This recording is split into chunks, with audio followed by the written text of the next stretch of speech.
Welcome to Grace Embedded. Today, we're addressing the question, show me one verse where Jesus says, I am God, worship me.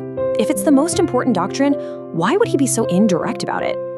This is a fair question, and the answer is found deep within the historical and cultural context of his time. The challenge rests on several key assumptions. First, that a claim of this magnitude would necessitate a specific, direct sentence. Second, that the absence of those exact words signifies that the idea itself is not present. And third, that a divine being would communicate like a modern press release where anything less than an explicit declaration is considered evasive. We will now examine those assumptions. To uncover the answer, we must bridge a significant cultural gap. The demand for a simple, direct statement imposes a 21st century Western style of communication onto a first century, high-context Eastern culture. In such a society, meaning was conveyed through shared understandings, actions, and allusions, not merely through direct statements. In that world, a blunt claim of divinity was not just culturally unusual, it was also potentially dangerous. Simply stating, I am God would have been ambiguous to a first-century Jewish audience. Which God? Jesus instead took a different approach. He consistently claimed the specific roles, titles, and even the sacred name of Yahweh, the God of Israel. And the ultimate proof that his audience understood him perfectly is that he was ultimately executed for the crime of blasphemy. Consider this analogy. If an individual enters a courtroom wearing a police uniform, driving a marked police car, and carrying a badge, they do not need to shout, I am a police officer, for their authority to be understood. Their actions and credentials speak for themselves. The argument is that Jesus provided the theological equivalent of the uniform, the badge, and the jurisdiction of Yahweh. Let us now examine that evidence. We begin with the interrogation in Mark 14.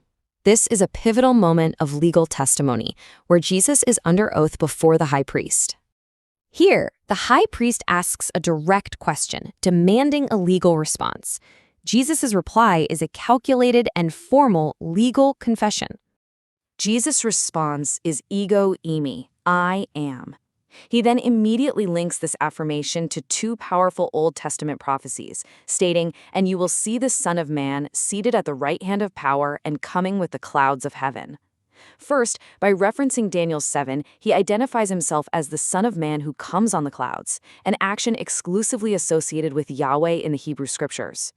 Second, by referencing Psalm 110, he claims the position at God's right hand, which signifies equal authority and co-rule. This was a direct claim to be the divine co-ruler of the cosmos. The high priest's reaction is the key piece of forensic evidence. He tore his garments. This was not a mere dramatic gesture. According to Jewish law, specifically Mishnah Sanhedrin 7:5, this was the required official response of a judge upon hearing blasphemy. The tearing of the robes is courtroom proof that the assembly understood Jesus was claiming equality with the power, a common, respectful term used for God. The verdict was immediate, death for blasphemy. Beyond claiming divine titles, Jesus also performed actions that were understood to belong exclusively to God. Let's analyze the logic behind these claims of divine authority. In Mark 2, Jesus says to a paralytic, Son, your sins are forgiven. The scribes immediately object. He is blaspheming. Who can forgive sins but God alone? Their premise is theologically sound. Since all sin is ultimately an offense against God, only God can grant absolution. Jesus does not correct their theology. Instead, he heals the man to demonstrate that the Son of Man has authority on earth to forgive sins. He validated an invisible miracle with a visible one, thereby proving his claim to a divine prerogative. In John 5, Jesus defends healing on the Sabbath by saying, My Father is working until now, and I am working. Jewish theology acknowledged that only God is exempt from Sabbath rest, as he must continually sustain the universe. By claiming that he is working just as the Father works, Jesus claims the exemption of deity for himself. The text confirms this interpretation. They sought to kill him for making himself equal with God. Next, we turn to the linguistic evidence, which centers on Jesus' use of God's personal name and titles. He does not say I was, which would be the grammatically correct phrase for temporal priority. He uses the present tense, ego eimi. This is a direct hyperlink to the Septuagint, the Greek translation of Exodus 3:14, where God reveals his divine name to Moses as I am who I am, ego eimi hoan.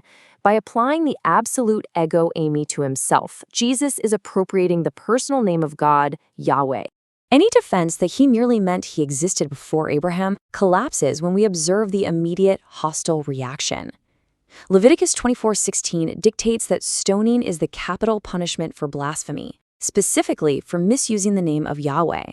It is not a capital offense to claim one is old. It is a capital offense to claim one is the I am. The crowd's reaction is irrefutable proof that they understood his claim to deity. We must also examine the title Lord, or Kyrios in Greek. This is critical. In the Septuagint, the sacred name of God, Yahweh, was translated as Kyrios. Therefore, when New Testament authors applied Old Testament passages about Yahweh directly to Jesus, they were making a profound theological identification. For example, Paul, a highly trained Pharisee, quotes a passage from Joel about calling on the name of Yahweh to be saved and applies it directly to Jesus. He does the same with a passage from Isaiah. In this context, the declaration Jesus is Lord was the functional equivalent of saying Jesus is Yahweh. Beyond specific claims, we can now analyze the cumulative weight of evidence derived from Jesus' actions and the titles he accepted. The protocol in the scriptures is strict and unambiguous. Both humans and angels categorically reject worship, yet Jesus accepts it. Most explicitly when Thomas sees the resurrected Jesus and declares, "My Lord and my God," Jesus does not correct him. He accepts the title and pronounces a blessing. For a rabbi to accept being called God without tearing his clothes is to claim that title for himself. We also see a clear pattern in John's Gospel where Jesus' I am statements map directly onto descriptions of Yahweh from the Old Testament. When Yahweh is called the shepherd of Israel, Jesus says, "I am the good shepherd." When Yahweh is called a light, Jesus says, "I am the light of the world." This pattern suggests a deliberate, systematic appropriation of Yahweh's divine identity. Finally, we can address the objection that Jesus was playing hide-and-seek with his identity and examine the conclusive evidence provided by his own enemies. Jesus was often quiet about his identity, not to deny it, but to define it on his own terms, through the cross, not the sword. In the political fervor of the first century, a direct claim of messiahship would have been instantly interpreted as a call for military insurrection. By revealing his identity progressively, he forced his audience to wrestle with the evidence, rather than giving them a simple slogan to accept or reject. The repeated accusation of blasphemy is the very evidence that is being sought. Why were they constantly accusing him of blasphemy? There is only one logical reason. He was making claims that infringed upon the unique rights and identity of God. If he were merely a teacher of love and ethics, the charge would make no sense. The charge itself is the proof. The theory that everyone at the time, the religious experts, his closest followers, and the Roman authorities misunderstood him requires us to believe that we, reading a translation 2,000 years later, can discern a real Jesus that was invisible to everyone who was actually there. This is a difficult, if not untenable, position to maintain. So the case rests. He claimed the name, the glory, the actions, and the worship of God.